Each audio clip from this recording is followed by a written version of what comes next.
amar, quer mudar pra você se ver melhor. Aqui na TV Assembleia.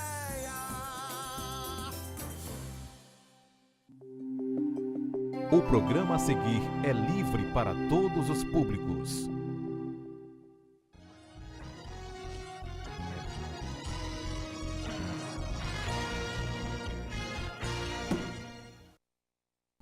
Olá, boa noite. Estamos começando o programa Questão de Ordem e eu quero cumprimentar você que nos vê na TV e você também que nos ouve pela rádio Assembleia 96,7 diariamente às 10 da noite. Você pode ouvir o Questão de Ordem pela FM Assembleia 96,7. O programa de hoje vai colocar o dedo numa polêmica que está envolvendo o movimento sindical e até mesmo segmentos jurídicos do país. Desde a reforma trabalhista foi aprovada pelo Congresso Nacional, enviada ainda à época do governo do presidente Michel Temer, e o Congresso aprovou a reforma trabalhista, que de alguma forma flexibilizou normas da antiga CLT, a consolidação das leis do trabalho, editada lá no tempo do governo do presidente Getúlio Vargas, que há uma discussão em torno dentro do movimento sindical brasileiro e até mesmo dentro da justiça do trabalho, que está precisando mudar toda uma jurisprudência, porque a nova reforma trabalhista é uma lei federal que foi considerada, inclusive, constitucional pelo Supremo Tribunal Federal. Agora, tem mais uma polêmica.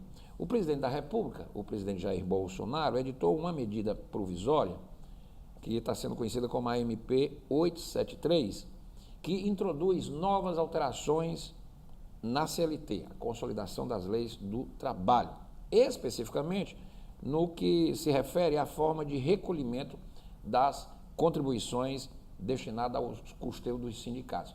Aliás, esse foi um ponto muito polêmico da época da reforma trabalhista, porque tirou a obrigatoriedade, né, daquele recolhimento anual da contribuição sindical. Agora, o trabalhador que tem alguma afiliação a sindicato, ele só terá a sua contribuição retirada se for opção dele.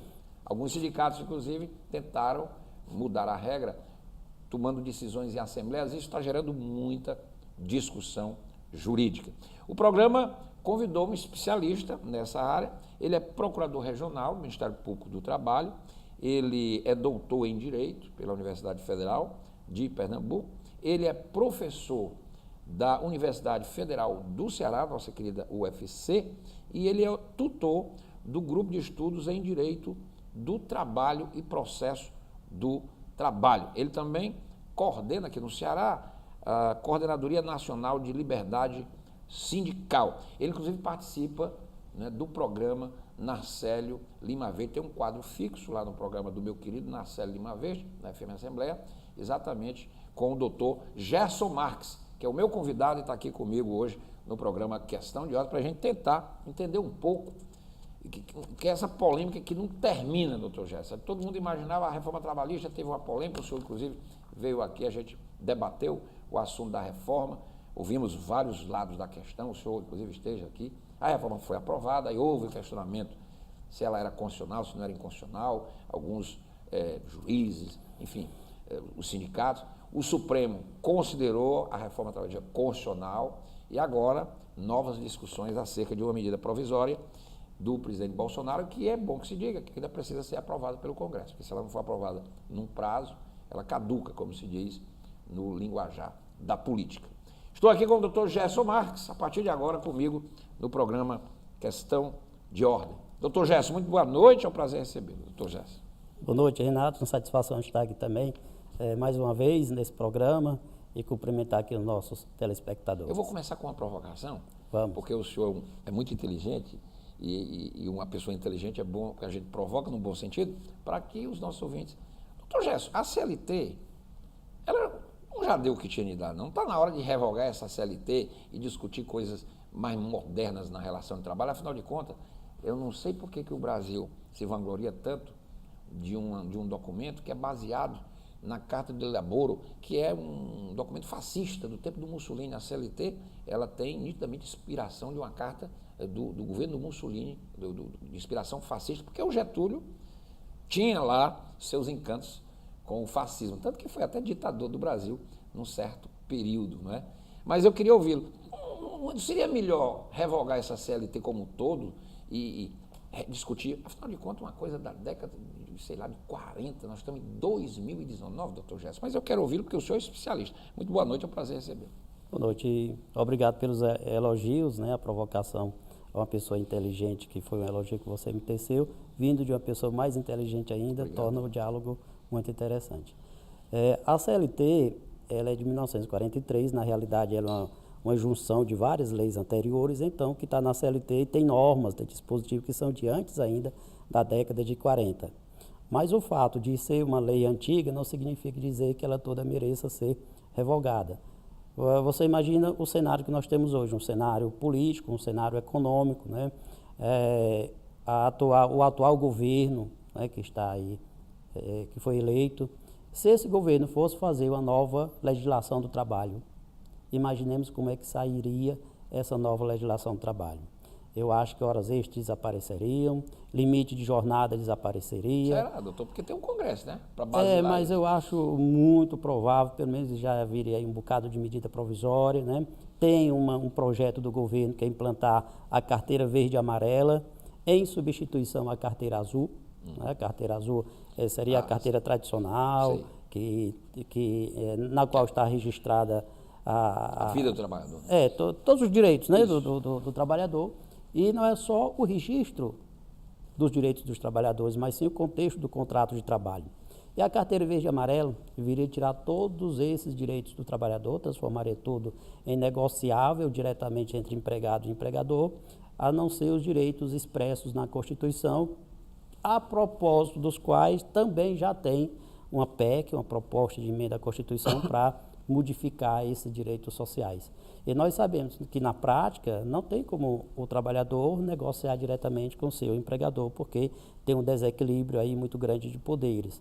Alguns trabalhadores talvez até tenham, os trabalhadores chamados altos intelectuais, né, o pessoal que já tem... Os fazendários. Os fazendários, né, enfim, tem uma espécie de trabalhador que acha receita, né? Que suportaria, né? Daria para fazer esses ajustes pessoalmente com o empregador, mas a grande maioria não dá. Você imagina o peão, como é que o peão vai negociar com o empresário?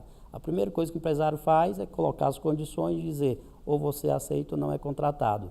Em uma crise de desemprego que nós temos hoje em dia, eu acho que se as empresas oferecessem, colocassem um anúncio, estamos contratando trabalhadores para trabalho escravo, ia ser uma fila de dobrar o quarteirão, né?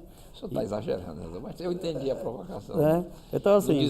Não diz, nós estamos com muitos desempregados, né? Muito. Que só vai acabar se a economia voltar a funcionar, porque o governo não pode contratar 15 milhões de pessoas, não tem como. Então, se a economia não funcionar e a iniciativa privada não abrir, não contratar, não tem saída, né? Porque quem contrata, na verdade, é a economia privada, é a empresa. Não é quem movimenta a economia do país são as empresas. São as empresas. Agora, para você ver como é que são os discursos, né? O discurso em 2016 para 2017, sobretudo, de que a saída era reformar a legislação do trabalho, porque isso criaria empregos novos, cadê? Não criou. Mas o Pelo Brasil contrário, não saiu da recessão praticamente. Então, a causa não era a relação do trabalho. Poderia até, eu acho até que essa relação do trabalho, as relações de trabalho, elas têm uma contribuição muito grande na economia, mas não era o pivô principal. O Brasil, né, doutor Gerson, eu fiz aquela provocação na CLT, o Brasil tem umas coisas que a gente precisa se libertar. Na minha visão, por exemplo, se a gente olhar os Estados Unidos, claro que eu não quero importar a realidade americana para cá, mas eles construíram um país de um formato diferente, onde há a força dos sindicatos, mas há muita liberdade de negociação, e lá o desemprego é ínfimo. As pessoas estão... Agora mesmo saiu uma pesquisa, o índice de emprego dos Estados Unidos bombou, inclusive no governo desse presidente aí, que é meio aperreado nas coisas, mas na economia está funcionando o governo dele nos Estados Unidos. Aí eu fico imaginando o seguinte, no Brasil não seria melhor menos regras, menos amarras, porque a gente é tão amarrado e esse país não deu certo, né? Nós estamos em 2017, nós temos um país por fazer, nós temos infraestrutura por fazer, nós temos educação por fazer, nós temos uma economia em pandarecos. Se regra demais também resolvesse o problema do Brasil, o Brasil é uma maravilha. E nós nem chegamos lá, né? Você não acha que tem regra demais também, que aprisiona demais, o cara às vezes quer contratar, mas é muito complicado também contratar no Brasil, porque o empresário paga 3 vezes o salário, paga o salário e mais 3 vezes de encargos. É imposto demais, o governo é imposto estadual, imposto municipal, imposto federal. Quer dizer, tudo inviabiliza você empreender no Brasil. Você abrir uma empresa no Brasil é um negócio seríssimo, como devia ser o contrário. Homem, abra logo sua empresa, quanto mais empresa, melhor. O Brasil, ele cria problemas para quem quer investir, para quem quer empreender, para quem quer botar um negócio. Quer dizer, nós somos o contrário do mundo que deu certo. Todo burocratizado, cheio de amarras, cheio de leis, cheio de proteções, que eu coloco até entre aspas, porque na prática, o que estamos vendo aí é as pessoas na fila do desemprego. Funciona assim, né? O empresário trabalha, ele pensa o trabalho, pensa a empresa, arranja o serviço, faz, constrói, né? O trabalhador está junto, trabalhando, e o governo que não faz nada leva o bocado O dele, governo é sócio. né? Né? É um sócio privilegiado, né? Um sócio Aliás, os privilegiado. 3 governos, né? Nos 3 entes, estadual, municipal e O federal. governo lato sensu. Lato sensu. Então, essa parte tributária, ela precisa ser revista. Verdade. Claro que ela precisa ser pensada. Se nós recebêssemos do poder público o serviço a que esses impostos se destinam, eu acho que Eu não pagaria teria o nenhum imposto problema. de renda assim, Mas feliz da vida. nós não recebemos. E nesse meio todo tem uma corrupção endêmica dentro do poder público que atrapalha bastante. Todas essas receitas acabam se desviando, que era para ser aplicado na educação, não chega totalmente na educação. E tá aí os escândalos aí, né, que o Ministério Público já tem detectado, até o Supremo tem detectado, apesar do escândalo em que o Supremo agora está se envolvendo também, né? Então tem muito de corrupção que precisa ser revisto nesse contexto aí. É verdade. Estou aqui com o doutor Gerson Marques, que é doutor em Direito, é professor da UFC e é procurador regional do Ministério Público do Trabalho, que atua no âmbito da Justiça do Trabalho, aqui no Ceará. Doutor Gerson, a reforma trabalhista está em vigor, não está? O senhor veio aqui na época, eu fiz vários programas, ouvi com o senhor, ouvi empresários, ouvi trabalhadores, ouvi sindicatos, a gente fez um painel muito interessante. O fato é que ela foi aprovada, aconteceram questionamentos jurídicos, o Supremo disse que ela era constitucional, então ela está em vigor, certo? Alguém pode estar pensando, mas Renato, que polêmica é essa? A reforma trabalhista já acabou com a contribuição sindical? Ou pelo menos tornou-a opcional? Por que é polêmica agora com essa medida provisória 873? Não é opcional, não. Eu pensei, eu como trabalhador, que agora eu pago o sindicato se eu achar que devo. Se o sindicato me conquistar. Eu sou sindicalizado de 2 sindicatos, o sindicato dos jornalistas e o sindicato dos radialistas. Os 2 sindicatos têm que me mostrar que eu pague a contribuição para ajudar, mas ele é que tem que me conquistar. E não me obrigar a fazer isso porque está na lei. Aí eu lhe pergunto, se a reforma trabalhista acabou com a contribuição, a obrigatoriedade, qual é a polêmica, doutor?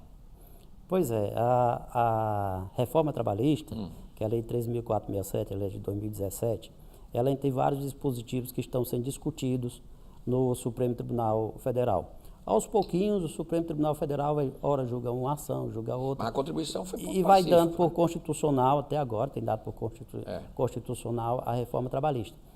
A contribuição sindical, ela era obrigatória, tinha uma modalidade que era obrigatória. Isso. A lei acabou com isso. Isso. Houve todo um questionamento, o Supremo disse que a lei não fere a Constituição, então continuou a voluntariedade. Pronto. Tá? É isso A que eu partir entendi. disso, os sindicatos criaram uma nova saída, que era a aprovação de novas contribuições por assembleia. Então o sindicato vai, Mas faz a isso não é assembleia uma burla da lei, e não, torna essa contribuição obrigatória. Isso foi levado ao judiciário. E o judiciário começou a ter decisões, ora favoráveis, ora desfavoráveis, mas predominantemente favoráveis a essa nova saída criada pelos sindicatos. O que o governo fez? O governo emitiu a medida provisória 873, dizendo, não, todas as contribuições devem ser voluntárias. Obviamente que aquelas contribuições dos sócios, a pessoa se filia a uma entidade sindical, obviamente tem que cumprir o seu estatuto, né? E é outra história. Mas o ato de filiação você pactuou com o já cara ali. pactua, né, tudo bem. a adesão às regras Até do porque sindicato. ele né? se filiou voluntariamente. Pois Ninguém é. obrigou ele a se filiar. Então, a medida provisória transforma, deixa mais claro, todas essas contribuições são efetivamente voluntárias. Mas a medida provisória colocou um bode no meio da sala. Qual foi o Qual bode? foi o bode? O boleto. Diz que todas as contribuições devem ser pagas mediante boleto. Então, o sindicato tem que encaminhar ao trabalhador a residência do trabalhador, é assim que fala, a residência do trabalhador, um boleto para que o trabalhador, se Pode ser quiser, débito em pague. conta, não? Não fala isso. Ah. Mas o boleto hoje em dia está em desuso, a gente sabe que está em desuso. Quem que usa hoje o boleto? E mais, a medida provisória diz que o sindicato só pode encaminhar se o trabalhador antes autorizar o sindicato a fazer o encaminhamento. Enfim, foi a medida provisória mesmo para Essa 873. inviabilizar essa 873. Certo. E esse é o bode. Esse é o bode. E essa Esse é a o bode. polêmica. Essa é uma das grandes polêmicas. Até agora, como isso afeta o sindicato da iniciativa privada e os sindicatos da iniciativa pública, federal, estadual, Todo mundo, municipal, todo mundo, os sindicatos têm conseguido liminares para derrubar a medida provisória neste ponto do boleto. Então, já tem decisões comuns da Justiça Federal, da Justiça dos Estados, de vários estados, e da Justiça do Trabalho também. Aí tem sido pacífico a questão do boleto. A questão da contribuição aprovada em assembleia, as decisões ainda não se pacificaram. Mas a tendência do que a gente tem verificado das várias decisões é dizer que as contribuições realmente só podem ser voluntárias, a não ser para as pessoas que sejam filiadas à entidade sindical. Que Porque sabe o que é que eu acho, doutor Gerson?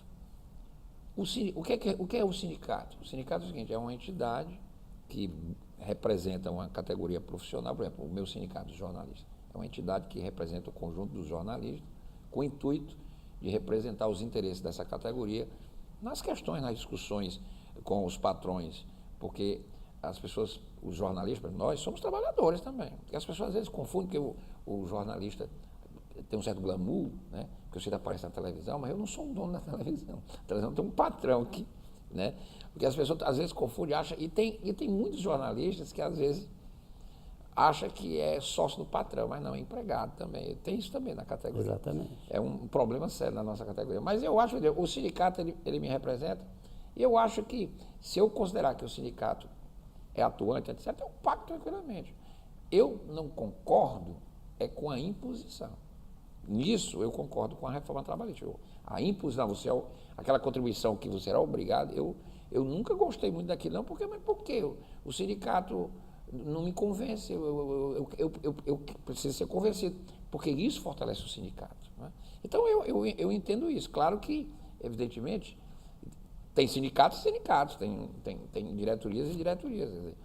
Eu também fico meio assim, e aí eu queria ouvi-lo, porque diz o seguinte, não, mas a Assembleia Geral aprovou, então, mas que Assembleia Geral? Como é que ela foi convocada? Quantas pessoas participaram? Ela foi representativa? O edital, que chamou Cadê o a edital? categoria? Ela foi representativa da categoria? Por exemplo, uma Assembleia Geral de uma categoria que tem 1.000 pessoas, reúne 15 pessoas e aprova. É porque em terceira convocação é com qualquer número, eles botam lá. Mas isso é representativo de uma categoria? Quer dizer, por 15 pessoas decidem por 1.000. Por que os outros não foram? Mas isso não é razoável. O que seria mais razoável, rapaz? Não deu número, vamos convocar de novo, vamos divulgar mais, porque a gente não pode decidir por 15 pessoas falando por 1.000, porque isso desgasta a direção de um sindicato desse. Mas a gente vê muitas vezes que os sindicatos usam essas manobras para dizer, não, quem não veio estava avisado. Mas isso é ruim, porque em médio e longo prazo, isso acaba com a representatividade do sindicato. O correto seria, rapaz, nós não conseguimos mobilizar a categoria. Vamos suspender isso aqui, para a gente não fazer essa votação agora, e vamos trabalhar de novo, vamos remarcar isso daqui a um mês, vamos trabalhar para a gente trazer. Aí tudo bem, se você botar pelo menos metade da categoria, aí eu fico calado. Mas decidir por menos de 10%, isso também não é muito razoável, doutor. O que é que o senhor acha? Aí entra realmente uma série de fatores, você tem razão. O sindicato de base, o sindicato deve ser de base, tem que sair do birô e ir lá para a base, trabalhar com a base, adquirir ou reconquistar a categoria, né? Reconquistar a sua legitimidade. Esse é um trabalho político, de política sindical, que os sindicatos precisam fazer. Agora, nós sabemos também que reuniões, dificilmente as pessoas comparecem em grande número. Você tira isso até por uma reunião de condomínio, né? Tem lá uma reunião de condomínio, fica o condômino, os condôminos não comparecem à reunião. Se for esperar um comparecimento maciço, não se decide nada. E tem categoria que faz isso, tem sindicato que é muito atuante, mas não consegue reunir a categoria, até porque para o trabalhador deixar o seu serviço, perder o ponto, ter desconto salarial, para ir para a reunião, muitas vezes ele não vai, é preciso um nível de consciência eu vou política dar um muito exemplo aqui ao grande. senhor, usando o exemplo da minha categoria, que é uma categoria, em tese, esclarecida, Esclarecida. bem informada, o jornalista trabalha com informação, então, em tese, pessoa que é formador de opinião, então, uma categoria dessa, ela é uma categoria diferenciada. No entanto, ela é muito pouco mobilizada. É impressionante como os jornalistas não vão às assembleias dos sindicatos. E isso é um erro da categoria. Quer ver uma categoria? Histórico, isso gerou, eu acho que gerou uma coisa assim, uma acomodação. Nem a categoria vai, nem o sindicato também, aí criou uma situação esdrúxula. Quer dizer, uma categoria que, em tese, uma categoria que pensa, inteligente, mas nessa hora, para discutir as suas questões, ela não se mobiliza, é impressionante. E tem uma diretoria atuante, né? Uma diretoria atuante, a do Sindijorce. Estou dando né? esse exemplo para a gente cortar na própria carne aqui, no caso Pois é, você vê carne do uma jornalismo. categoria que, em tese, é uma categoria altamente esclarecida, intelectual, e que não tem uma vida ativa Não, sindical. não tem. Sabe qual é? Professores. Professores. Os professores da rede pública se movimentam, mas os professores da rede Privada. privada, você não vê movimentação nenhuma. É verdade. Então, apesar de serem profissionais, esclarecidos, intelectuais, mas não tem uma vida política sindical ativa. Verdade. Não é? Se houver uma assembleia, também não sei como é que se dá, não tenho um contato mais estreito com o sindicato de professores da iniciativa privada, mas eu imagino que a assembleia deles deve ser praticamente esvaziada. Então, assim, tem sindicatos e tem sindicatos. Existe também, essa discussão já foi feita, sobre o número de pessoas que legitimaria a assembleia. Sim. E tem sindicatos que não têm nem condições de estabelecer o número mínimo. Por exemplo, o Sindicato dos Comerciários de São Paulo, é um sindicato que tem, hoje mesmo com essa crise de desemprego, mas tem aproximadamente aí uns 300 mil na base. Então, se nós fôssemos colocar 10% de 300 mil, já daria 30 mil. Imagina uma assembleia com 30 mil pessoas, né? Então, era preciso que a legislação... 300 mil ser representado por 100 também não é razoável. Era preciso que a legislação, né, começasse a pensar critérios de representação. Ou então... Ou então representações indiretas. Agora, certo? doutor Gerson, nós estamos na era da tecnologia. Também. Por que o sindicato não pode consulta online? Faz uma enquete online. Olha, a pauta hoje é tal. Vamos votar. Você aceita? Vota online. Isso é uma forma de você... Hoje em dia, os sindicatos têm que também entrarem na modernidade. Não é razoável também aquela história da assembleia presencial, porque muitas vezes, às vezes, o cara não pode ir mesmo, né? Talvez não dá. Por que não faz online? Olha, se tem países aí que a votação é pelo computador em casa, não tem mais negócio de urna, já superou essa história da urna, quer dizer, a eleição é cômoda, o cara, no dia da votação, no terminal do computador, ele vota. Pelo próprio celular. O celular, por exemplo, na Noruega já está sendo assim, nesses países nórdicos, né? São países menores, mas acabou com a caixa da urna, para o país, para você de votar, como ainda é em grande parte dos países, inclusive aqui no Brasil. Então, eu acho que o sindicato precisa se modernizar. Né?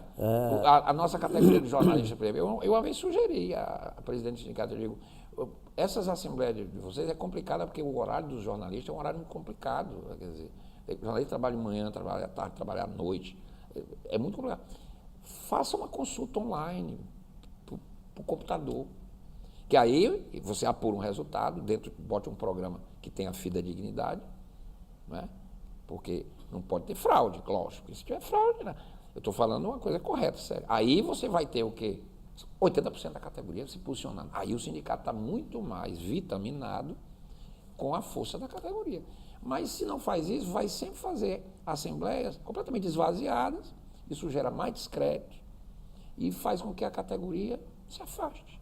Aí fica aquele sindicato de cúpula, enfraquece, E né? enfraquece o movimento sindical. Então, eu acho que... Eu vi boas práticas, né? No sindicato, até pela natureza dele se justifica, mas boas práticas online, de consultas e até de algumas informações no SINDI-PD de São Paulo, que é o Sindicato Processamento de dos dados. Trabalhadores de Processamento de Dados de São Paulo. Ele tem práticas interessantíssimas, interessantíssimas. É o exemplo que nessas boas práticas deveriam ser até copiadas, né? Exatamente. Replicadas por outras entidades sindicais. Agora, assim, o que nós criticamos a reforma trabalhista neste ponto é que nós passamos aí 80 anos, praticamente, com o modelo sindical, de custeio sindical. E vem a reforma e muda isso muito rapidamente, sem nenhum período de transição. Era para ter criado um período de transição, um período de adaptação, enquanto as entidades sindicais repensavam o seu modo de custeio. Porque não pode simplesmente chegar e dizer, Sim. o custeio não é Entendi. mais isso, né? Entendi. E isso mata as entidades sindicais. Mas matou. Eu lhe pergunto, o senhor que atua nessa área, porque eu não tenho notícia, eu queria me socorrer do senhor. Teve problema mesmo? Teve sindicato que já efetivamente. fechou por causa disso? Tem muitos sindicatos que já fecharam, sindicatos que estão fechando, confederações nacionais estão fechando, confederação. Então, confederações estão fechando, muitas federações fechando. Nós temos hoje no país mais de 16 mil entidades sindicais, das quais... É muito também, né? 11.500, pouco mais de 11.500 são de empregados. O Brasil é o país que tem mais sindicato no mundo, né? Nós estamos fazendo estudo, no grupo de estudos. Sim. E os estudos preliminares que nós fizemos, até tivemos reunião lá na UFC na semana passada, esse número proporcionalmente não está tão absurdo. Proporcionalmente, porque o Brasil tem uma dimensão enorme. Mas os Estados Unidos é maior que o Brasil e tem bem menos, né? Mas lá tem um outro modelo.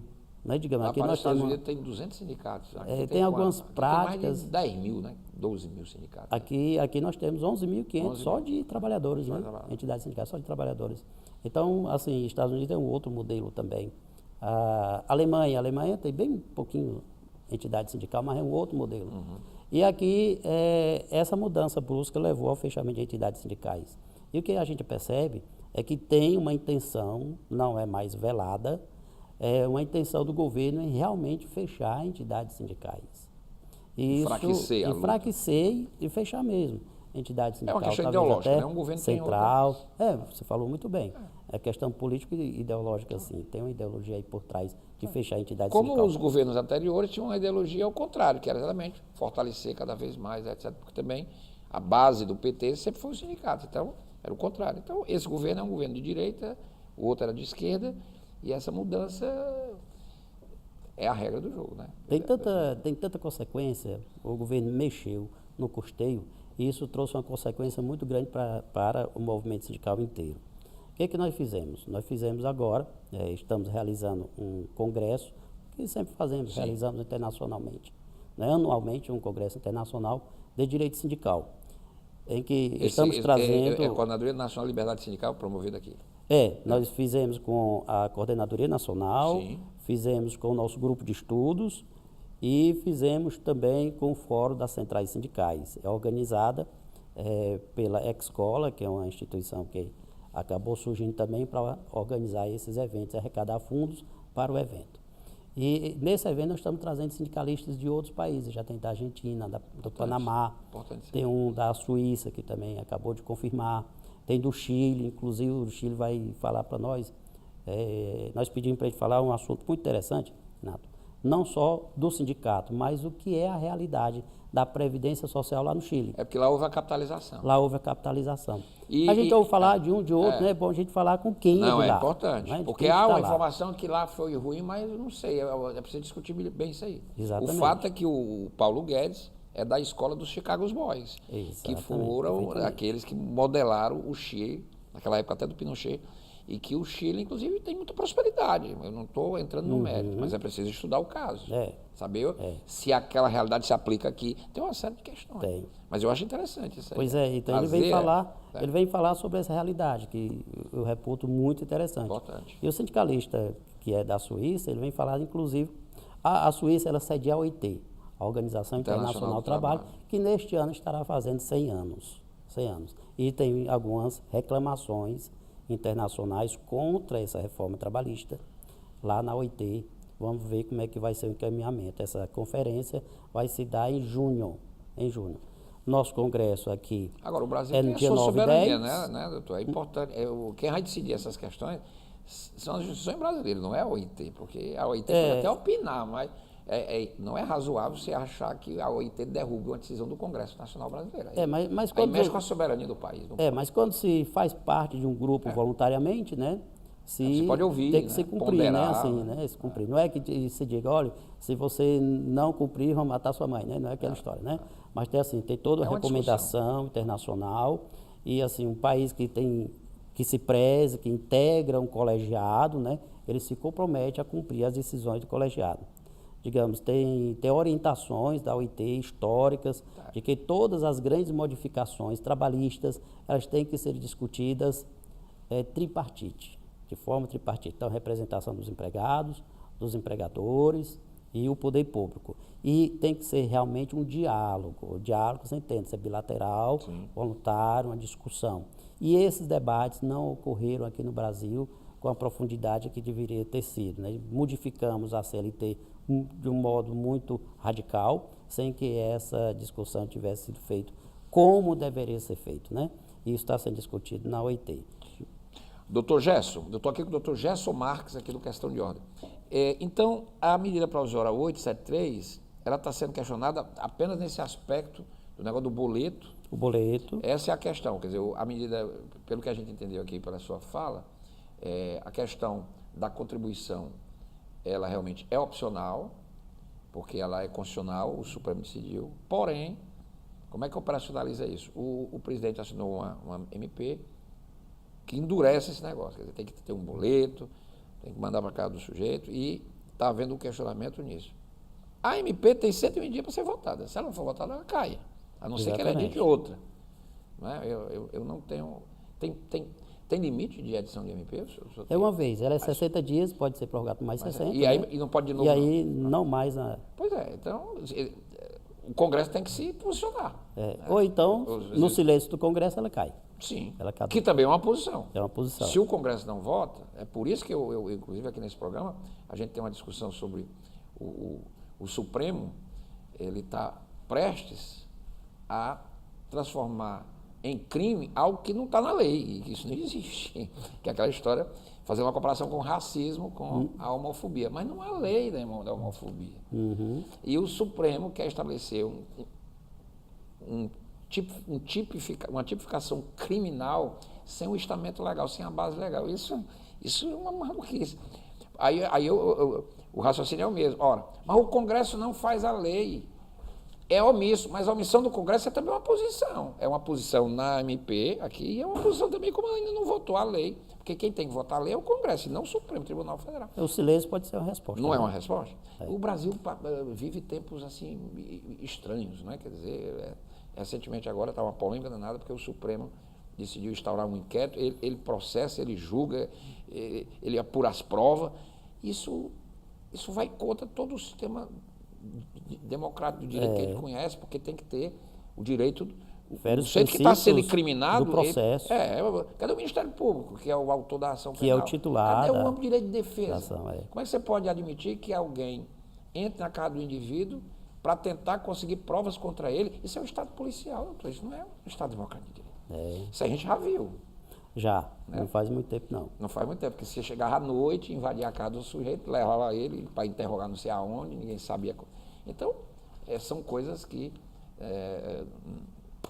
não dá. Então, em suma, essa MP, na opinião do senhor, ela fere prerrogativas do sindicato. Eu queria só fechar aí a questão da medida provisória a respeito do boleto. Muitas empresas começaram a não fazer mais os descontos na folha salarial dos trabalhadores para os sindicatos, suspenderam logo em razão da medida provisória.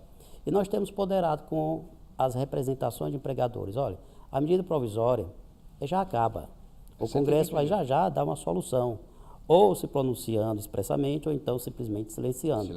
Né? Então, não é de boa política sindical criar toda uma celeuma, romper toda uma tradição de desconto na folha salarial dos filiados, não é, quando essa medida provisória tem uma vida breve, uma vida muito curta, e as liminares do judiciário todinho têm sido no sentido de afastar a constitucionalidade da medida provisória com referência ao boleto. Isso. Então, a recomendação que a gente tem dado para as empresas é continue com essa prática de descontar dos filiados. As outras, questionam judicialmente. Eu acho que essa é uma boa ponderação nesse momento, porque nós estamos aí no limbo, né? Ainda não tem uma decisão. Nós temos uma incerteza jurídica. Tem uma incerteza jurídica, exatamente. Eu acho que a ponderação que o senhor faz, o Ministério Público, é correta, doutor Gerson. Eu queria agradecer e eu queria sugerir ao senhor, o senhor falou aí de um encontro aí sindical, etc. Seria muito interessante que o senhor que coordena esse grupo de estudo de direito de trabalho, processo de trabalho, e que vocês produzissem um documento, pode ser um livro, fazendo um apanhado dessa questão sindical brasileira. Quantos sindicatos são? Qual é? Eu acho que carece de muita informação esse debate. Muito interessante. Uma informação, não é, idônea, partindo de um grupo perfeitamente idôneo, para basilar o debate, porque você ouve o sindicato puxa para o lado dele, você ouve o outro puxa. Então, não, o retrato é esse. Qual é o modelo alemão, qual é o modelo americano, qual é o modelo do Chile que o senhor falou, trazer essas realidades, fazer um estudo comparado, eu acho isso importante. Eu acho que vocês dariam uma ótima contribuição a esse debate, eu teria o maior prazer de trazê-los aqui para a gente discutir esse documento, ou um livro, sei lá, que vocês lancem aí, um atlas, enfim. Ainda tem tempo de dar a informação? Pois não, diga. Já começamos esse estudo. Olha. Nós já temos 15 alunos desse grupo de estudo, cada qual se encarregou de fazer o estudo de um país. Então, tem um que se encarregou de fazer o estudo sindical da França, ótimo, o outro da Itália, o outro de Portugal. E nós pretendemos lançar essa revista, vai ser uma revista, ótimo, uma revista mais volumosa. Pretendemos fazer o lançamento dessa revista no dia do nosso congresso, que será 9 e 10 de maio. Nesse dia, nós vamos lançar a revista com os artigos dos nossos alunos do grupo de estudo. E, portanto, um pouco antes, faço questão de trazê-lo aqui. O senhor pode trazer um desses alunos aí do grupo, para a gente falar como é que foi o trabalho e apresentar os dados dessa revista. Perfeito. Está feito o convite aqui. Muito obrigado. A gente até divulga o encontro, que vocês vão fazer dia 8 e 9 de maio, e já antecipa a revista, esse produto desse documento, porque eu acho que vocês vão dar uma grande contribuição a esse debate. Um documento idôneo que vai basilar a discussão em cima de dados. Técnico, né? Técnico, que é isso que está faltando. Eu acho que está faltando isso aí. E uma lacuna que será preenchida, doutor Gerson. Obrigado, doutor Gerson. Muito bom tê-lo aqui no programa. E já fica feito o convite para agora, em maio, o senhor voltar aqui para a gente falar sobre essa revista, esse documento que faz todo esse apanhado comparativo de dados sobre a realidade sindical brasileira. Muito obrigado por ter vindo, doutor Gerson Marques, que é procurador do Regional do Ministério Público do Trabalho, é professor da UFC, doutor em Direito pela Universidade Federal de Pernambuco e toda segunda que o senhor está no Nacelle? Toda terça de manhã. Toda terça-feira ele está ao vivo por telefone conversando com o Nacelle uma vez num quadro que é sobre direitos do trabalho. Direitos do trabalho.